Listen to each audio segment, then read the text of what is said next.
Hi everyone, this is Amy Smith with Solstice Nutrition, and today we are talking about intuitive eating, principle 1, reject the diet mentality.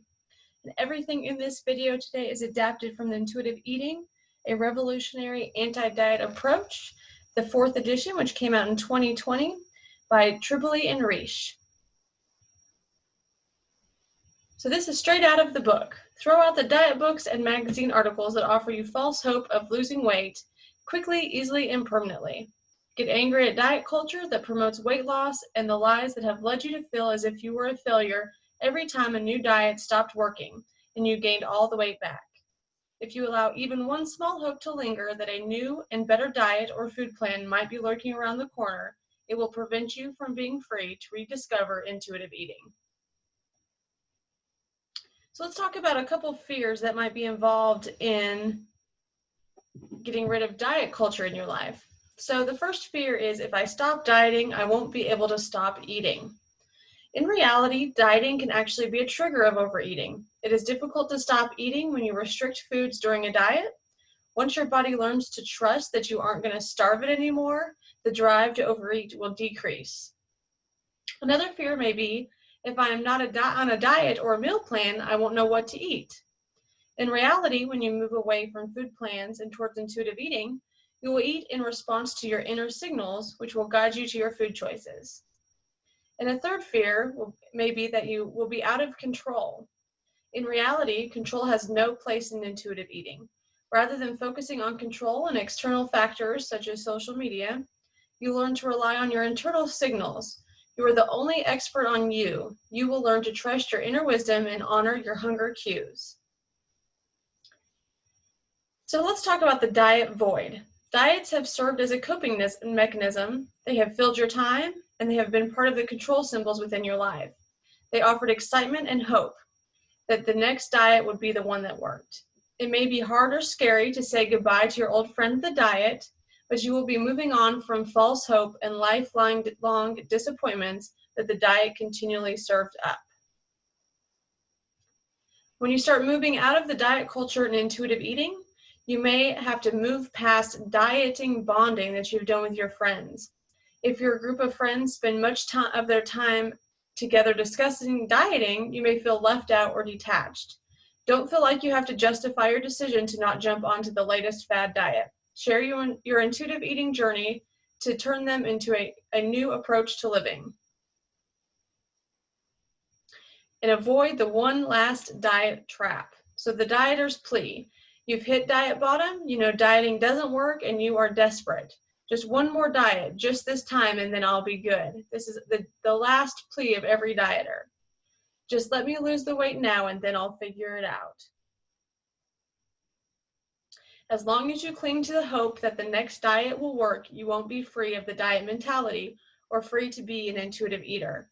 You must come to terms with the fact that dieting does not work in order to move on to intuitive eating. So let's talk about a few of the things that might be a roadblock for you when you're trying to give up the dieting mentality. The first one might be pseudo dieting or unconscious dieting that you don't even realize you're doing. So the first one is meticulously counting carbs or macros. Chronic dieters are pros at counting calories and carbs. This is still a form of dieting, but you might realize that you're not doing it. So this might be something that is hard to move past when you're looking at the meal on your plate.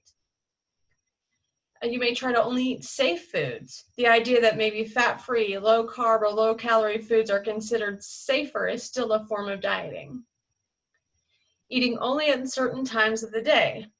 If you're choosing to eat at certain times of the day, whether you're hungry or not, you're forcing yourself to eat when you may not be hungry. This is going to be a form of dieting. Paying penance for eating perceived bad foods. So we want to get beyond this idea of good foods and bad foods. Skipping a meal or exercising more to make up for eating a food considered bad, like cookies, cakes, or ice cream, is still a form of dieting. Cutting back on food, so choosing to eat less food because you have an event like a wedding or your class reunion to attend. Remember, restricting food often triggers overeating. Pacifying hunger by drinking coffee or diet soda. So if you wake up in the morning and drink coffee and try to trick your body into thinking that you already ate, it will not work. Your body knows the difference. Limiting carbohydrate intake. So carbs have gained a bad reputation in the diet world. We must consume carbs to provide fuel for our bodies. So if you're avoiding carbohydrates completely, this is going to be a form of dieting. Also, if you're carb counting, that is also going to be unconscious dieting. Putting on a false food face in public. So if you choose to eat only certain foods in public and then go home and binge, that's going to be a form of dieting.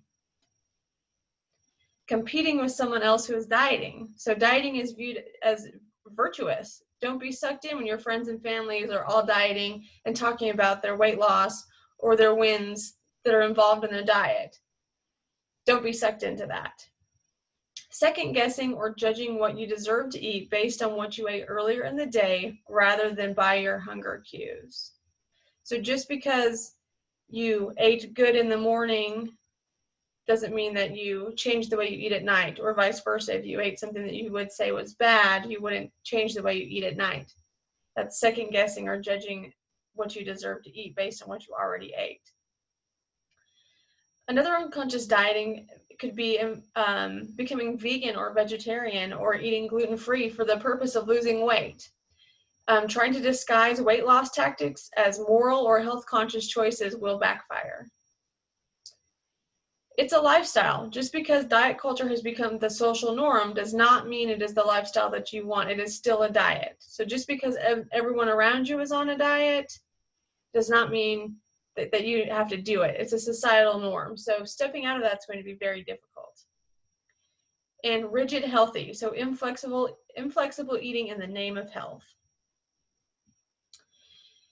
So then we want to overcome the dieter's dilemma. And the dieter's dilemma model was created in the 90s and displays the futility of dieting. So the cycle is triggered by the desire to be thin that is programmed by diet culture. Then that dieting leads to cravings due to restriction, which in turn leads to overeating, leading to gaining back the weight that you lost, and then starting over the cycle over. So then you then have the desire to be thin again. Each time that we go through this cycle, the results are worse, making us feel more out of control each time. So how do we reject the diet mentality? We must change our paradigm to reject dieting. Only then can we build a healthy relationship with food in our bodies.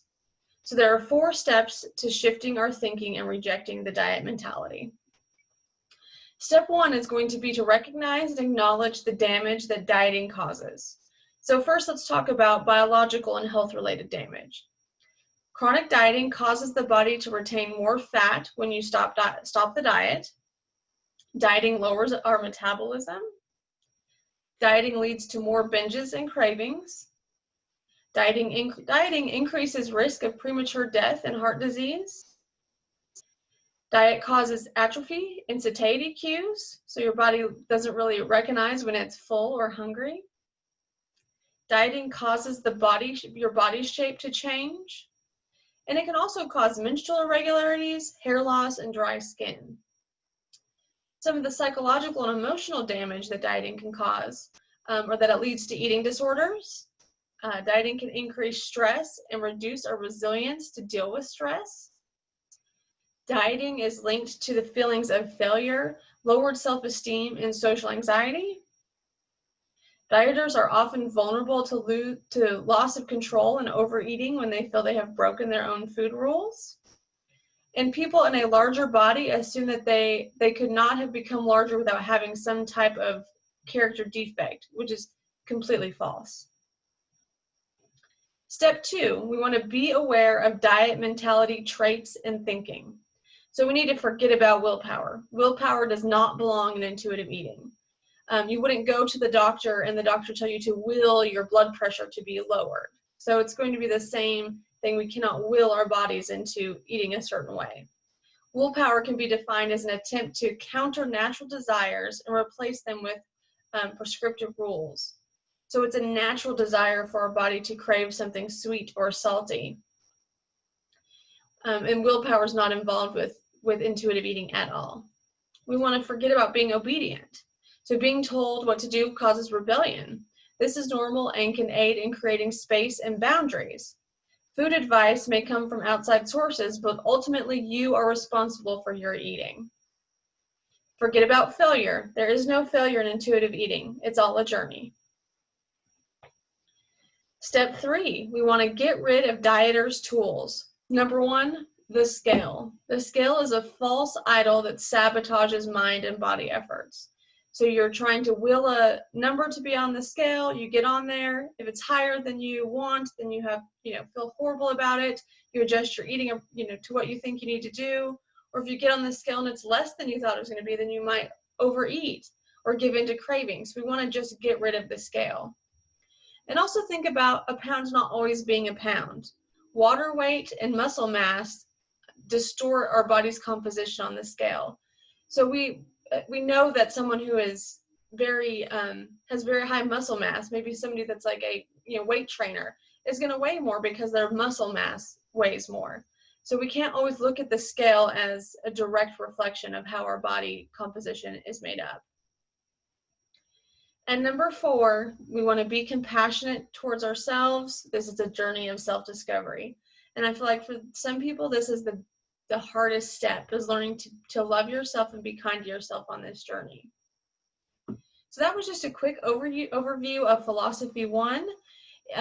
I will follow up with a few handouts and journal prompts for the week, but if you have any questions, please feel free to reach out on Facebook or email me. Thanks so much.